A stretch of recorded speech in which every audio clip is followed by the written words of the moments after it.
Itong area dito guys, tingnan mo to yung Triangle. sign na triangle, saka footmark na maliit na paa ng bata, at saka yung paa ng tiger yung sa kabila. Yan guys, tatlo ang tinuro niyan guys. Tapos dito sa kabila yung sa may sapa kuha guys. Naunahan tayo ng treasure hunter na nauna, kuha nila yung laman na yun.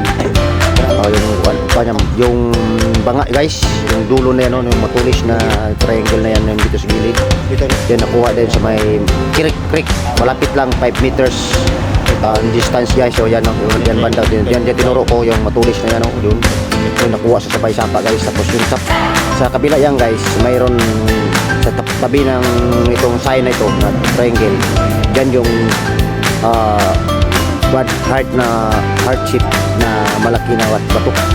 Tapos malalim man guys kasi proton namin guys, ang lalim niya 13 meters pa ilalim, kaya kailangan natin ng bako dito. Yan itong heart na ito guys, so heart shape. Sa may dalawang detection yan guys, kasi dito yun sa may bandang niya, binutasan nila, binutasan namin yan detection, may detection. Tapos may dulo nitong heart nito, may tulis na yan, yung arrowhead niya, dyan may detection din yan, mga 5 meters distance guys. Kaya itong mga heart shape na malaki na bato, malalim pala ito, 15 meters ang lalim na ito sa deposito guys.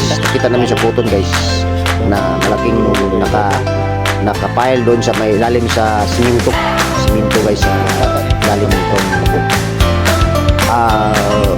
heart na malaking bato.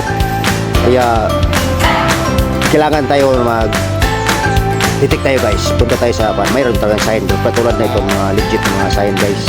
Pinulit talaga na ito Jurassic to, ulo ng Jurassic guys yan. Tapos itong ilong niya guys, nagawa ng antipara guys. Yung tiningnan yung heart guys, doon sa may tapat, may tabi niya, tiningnan niya yung heart na may detection sa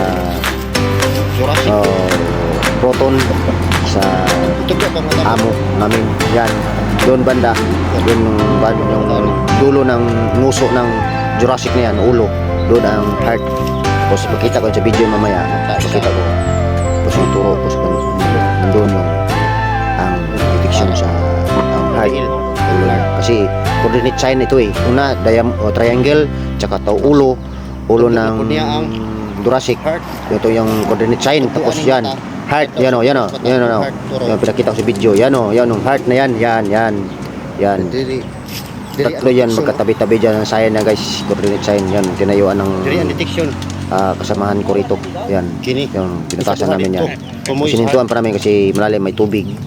Kailangan natin ng bakho dyan guys, sa may lalim ng bato niyan guys, positive yan.